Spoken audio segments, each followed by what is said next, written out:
Hello and welcome back to অমিতের tuition. গত ভিডিওতে আমরা ভার্ব শুরু করেছিলাম। সেখানে ভার্বের কিছু অংশগুলো আমাদের জানা হয়েছিল। মূলত সেখানে আমরা প্রধান প্রধান যে ভাগগুলো রয়েছে ভার্বের সেগুলো সম্পর্কে জেনেছিলাম। সেগুলো কি কি? মেইন ভার্ব বা প্রিন্সিপাল ভার্ব, অক্সিলারি ভার্ব বা হেল্পিং ভার্ব। তারপরে মেইন ভার্বের আবার তিনটে ভাগ ছিল। সেগুলো কি ছিল? ট্রানজিটিভ ভার্ব, ইনট্রানজিটিভ ভার্ব এবং লিঙ্কিং ভার্ব। এগুলো সম্পর্কে বিস্তারিত আলোচনা করা হয়েছে ওই ভিডিওতে। যদি তোমরা না দেখে থাকো তাহলে আমি আই বাটনে দিয়ে দেবো বা ডেসক্রিপশনে লিঙ্ক দেওয়া থাকবে, সেখান থেকে গিয়ে দেখে নিও। আজকে আমরা যে বিষয়টা শিখব, আজকে ভার্বের আরও কিছু প্রভেদ বা আরও কিছু ভাগ রয়েছে। সেই ভাগগুলো বা সেই অংশগুলো সম্পর্কে আজকে জানব। সেগুলো কি কি? Regular verb, irregular verb, finite verb এবং নন ফাইনাইট ভার্ব। তাহলে কি কি? Regular verb, irregular verb, finite verb এবং নন ফাইনাইট ভার্ব। আজকের মূল বিষয় শুরু করার আগে ভার্ব সম্পর্কে একটু জেনে নিই। যদিও আমাদের জানাই আছে যে ভার্ব কাকে বলে, যে ওয়ার্ড দ্বারা কোনো কাজ করা বা হওয়া বোঝায় তাকেই বলে ভার্ব। যেমন প্লে, গো, রান, টক, ওয়াক, ফ্লাই, রাইট, সমস্ত কিছু যেগুলোর মাধ্যমে কোনো কাজ করা বোঝাচ্ছে সেটাকেই বলে ভার্ব। তাহলে চলো শুরু করি আজকের অংশ। প্রথম যে বিষয়টা আমরা দেখব সেটা হলো কি? Regular verb. Regular verb. Regular verb মানে, রেগুলার ভার্ব কাকে বলে? যে ভার্বগুলোর পাস্ট টেন্স করতে হলে বা টেন্সের পরিবর্তন করতে হলে ইডি যুক্ত করে আমরা কি করতে পারি? পরিবর্তন করতে পারি। তাহলে যে সকল ভার্বকে পাস্টে রূপান্তর করার জন্য ইডি যুক্ত করে সাধারণ নিয়মে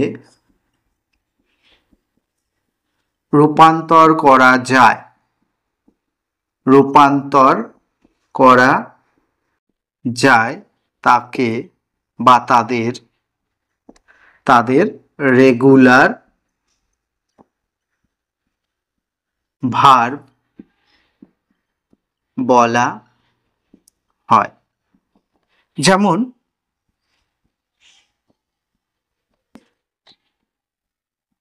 প্লে, এটাকে যদি পাস্টে করতে হয় কি হয়ে যাবে? প্লেড। যেমন ওয়ার্ক কি হবে? ওয়ার্কড। টক হয় টকড। যেমন আমি যদি উদাহরণ করি, the boys played football. The boys played football. The laborers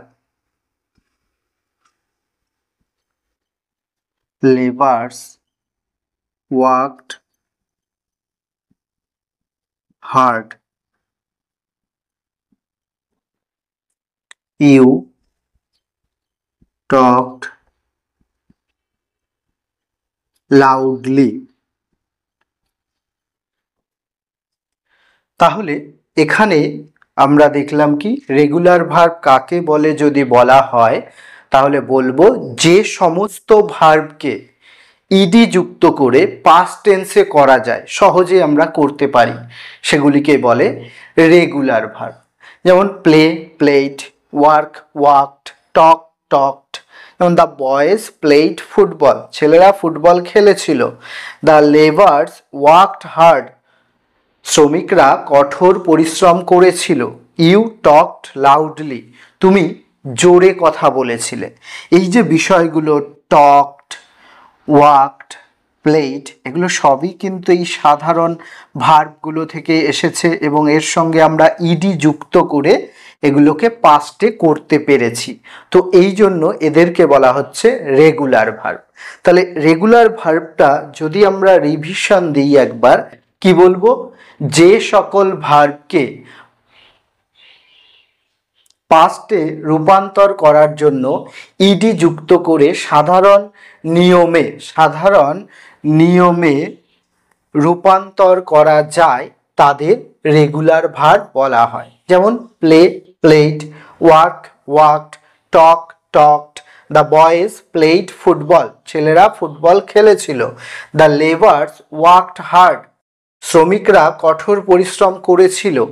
you talked loudly, তুমি জোরে কথা বলেছিলে। এবারে দেখব 2 নাম্বার, সেটা কি? সেটা হচ্ছে ইরেগুলার ভার্ব। 2 নাম্বার কি? Irregular verb. ইরেগুলার ভার্ব কি? রেগুলার ভার্বে আমরা দেখলাম যে সাধারণ নিয়মে ইডি যুক্ত করে পাস্ট টেন্স করা হয়, তাকে বলে রেগুলার ভার্ব। তাহলে ইরেগুলার ঠিক উল্টোটা হবে, বিপরীতটা হবে। কি হবে? যেখানে ইডি যুক্ত করে পাস্ট হয় না, একটা অন্য নিয়মে বা পরিবর্তনটা বা রূপান্তরটা অন্যভাবে হয়ে থাকে, তখন সেগুলোকে আমরা বলি ইরেগুলার ভার্ব। যেমন আগে যদি সংজ্ঞাটা বলতে হয় তাহলে যে সকল ভার্বকে পাস্ট টেন্সে রূপান্তর করার জন্য ইডি যুক্ত না করে অন্য নিয়মে পরিবর্তন করা হয় তাকে ইরেগুলার ভার্ব বলা হয়। ইরেগুলার ভার্ব বলা হয়। যেমন গো, এটাকে পাস্টে করলে কি হবে? ওয়েন্ট, গান। Do, did, done. It, at, eaten. তাহলে এক্ষেত্রে দেখো, এক্ষেত্রে কিন্তু ইডি যুক্ত করতে হলো না আমাকে পাস্টে করতে, এখানে তার আলাদা নিয়ম প্রযোজ্য হলো, তাই এগুলোকে বলা হয় ইরেগুলার ভার্ব। আমি যদি উদাহরণ বলি যে they went to Kolkata,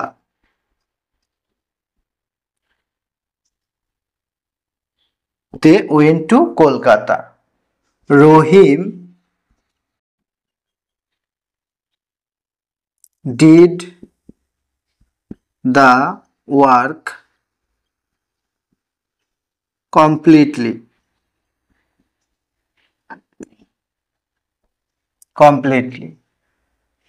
I ate the watermelon.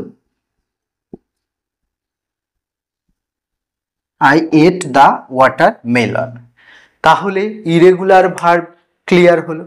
একবার রিভিশন যদি আমাদের দিতে হয় তাহলে কি হবে? ইরেগুলার ভার্ব কাকে বলে? যে সকল ভার্বকে পাস্ট টেন্সে রূপান্তর করার জন্য ইডি যুক্ত না করে অন্য নিয়মে পরিবর্তন করা হয় তাকেই ইরেগুলার ভার্ব বলা হয়। যেমন গো, ওয়েন্ট, গান। Do, did, done. It, at, eaten. এবং দে ওয়েন্ট টু কলকাতা, তারা কলকাতা গিয়েছিল। রহিম ডিড দ্য ওয়ার্ক কমপ্লিটলি, রহিম কাজটি সম্পূর্ণ করেছিল। আই এট দ্য ওয়াটারমেলন, আমি তরমুজটি খেয়েছিলাম। এরপরে যেটা দেখব সেটা হচ্ছে 3 নাম্বার। কি 3 নাম্বার যেটা দেখব আমরা ফাইনাইট ভার্ব।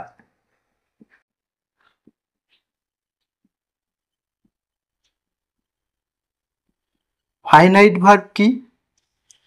যে ভার্বগুলো বাক্যের সাবজেক্ট, টেন্স এবং নাম্বার অনুযায়ী পরিবর্তিত হয় সেগুলোকে বলে ফাইনাইট ভার্ব। কি বলবো? যে সকল ভার্ব বাক্যের সাবজেক্ট, সাবজেক্ট মানে কি কর্তা বা উদ্দেশ্য আর কি, উদ্দেশ্য, সাবজেক্ট, টেন্স এবং টেন্স মানে ক্রিয়ার কাল। টেন্স নিয়ে ভিডিও পরবর্তীতে আসছে আমাদের ইউটিউবে, যার জন্য এর জন্য চ্যানেলটিকে সাবস্ক্রাইব করে রেখো। উদ্দেশ্যে টেন্স এবং নাম্বার অর্থাৎ বচন অনুযায়ী পরিবর্তিত হয়, পরিবর্তিত হয় তাদের, তাদের কি বলা হয়? Finite verb. Finite verb. যেমন আমি যদি উদাহরণ দিয়ে বলি যে, যেমন আই রাইট এ পোয়েম, আমি একটি কবিতা লিখি। এটাই যদি আমি বলি যে সীতা, কি হয়ে যাবে? রাইটটা হয়ে যাবে writes, WRITES, writes a poem. এটাই যদি আমি অতীতকালে বলতাম যে you wrote, WROTE, you wrote a poem হলো। যেমন আমি যদি বলি ইউ টক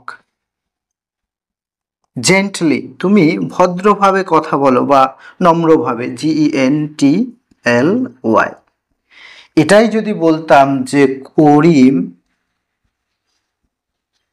তাহলে কি হয়ে যেত? টক্স, TALKS, টক্স জেন্টলি। আবার যদি এটাকেই আমি পাস্টে করে দিতাম তাহলে Farhana talked, TALKED, talked gently। তাহলে এখানে দেখো যে বাক্যের অবস্থা অনুযায়ী কিন্তু টেন্সের পরিবর্তন হচ্ছে। এখানে আই আছে সাধারণ সাবজেক্ট, এখানে হলো রাইট এ পোয়েম, কিন্তু যেই সাবজেক্টটা পরিবর্তিত হয়ে গেল, কি হয়ে গেল? সীতা। সীতা হলো third person singular number. Person নিয়েও পরবর্তীতে একটা ভিডিও আসতে চলেছে আমাদের চ্যানেলে, যার জন্য চ্যানেলটিকে তোমাদের সাবস্ক্রাইব করে রাখতে হবে। সীতা রাইটস হয়ে গেল, রাইটস এ পোয়েম। ইউ, এটা যখনই পাস্টে হয়ে যাচ্ছে, রাইটটা কি হয়ে যাচ্ছে? রোট হয়ে যাচ্ছে। আবার এক্ষেত্রেও টক, টক্স হয়ে গেল, টকড হয়ে গেল। তো এইভাবে যখন আমাদের ভার্বগুলোর পরিবর্তন হবে কি অনুযায়ী? টেন্স অনুযায়ী, নাম্বার অনুযায়ী, সাবজেক্ট অনুযায়ী, তখন সেগুলোকে আমরা কি বলতে পারি? Finite verb. তাহলে ফাইনাইট ভার্বটা কি? ফাইনাইট ভার্ব যদি বলা হয় যে যে সকল ভার্ব বাক্যের সাবজেক্ট বা কর্তা আর কি বা উদ্দেশ্য, টেন্স এবং নাম্বার অনুযায়ী পরিবর্তিত হয় তাদের ফাইনাইট ভার্ব বলে। যেমন আই রাইট এ পোয়েম, আমি একটি কবিতা লিখি। Sita rights a poem, Sita একটি কবিতা লেখে। ইউ রোট এ পোয়েম, তুমি একটি কবিতা লিখেছিলে।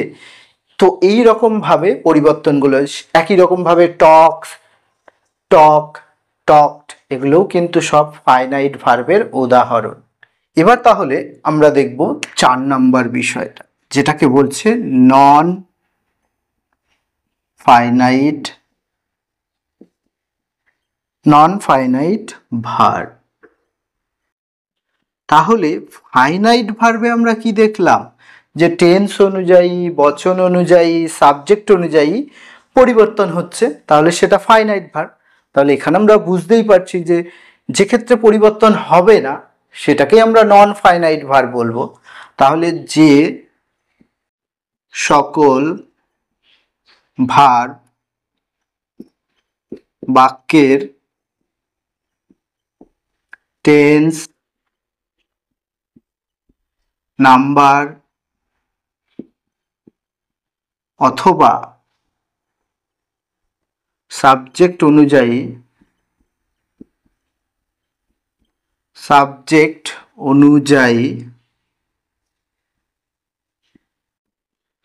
পরিবর্তিত হয় না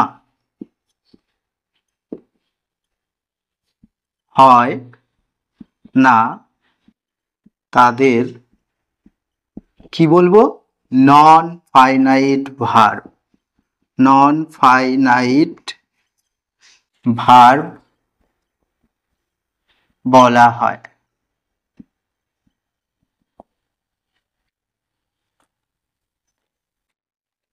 যেমন আমরা যদি বলি, যেমন রহিম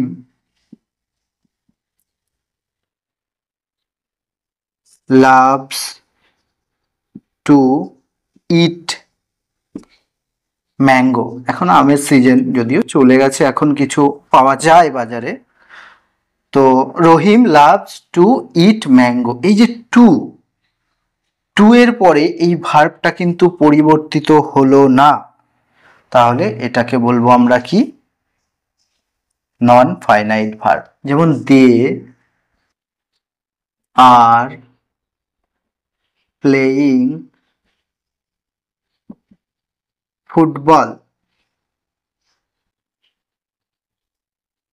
তারা ফুটবল খেলছে। এই যে প্লেয়িং, যখনই আইএনজি যুক্ত করে পার্টিসিপল করা হবে তখনও কিন্তু কি হবে না? ভার্বের পরিবর্তন হবে না। বিশেষত দুটো জিনিস এখানে মনে রাখতে হবে। একটা হচ্ছে টু প্লাস ভার্ব, যেটা আমরা ইনফিনিটিভ করব। অ্যাকচুয়ালি নন ফাইনাইট ভার্বকে তিনটে ভাগে কিন্তু ভাগ করা হয়। একটা ইনফিনিটিভ পাবো, একটা জিরান্ট পাবো, আর একটা প্রেজেন্ট পার্টিসিপল পাবো।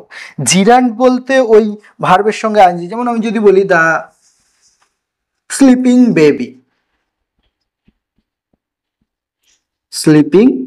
বেবি, এই যে স্লিপিং বেবি, এটাকেই আমরা verb plus ING plus noun দিয়ে জিরান্ট তৈরি হয়। কিন্তু এগুলো পরবর্তীকালে আমরা বিশদে জানবো।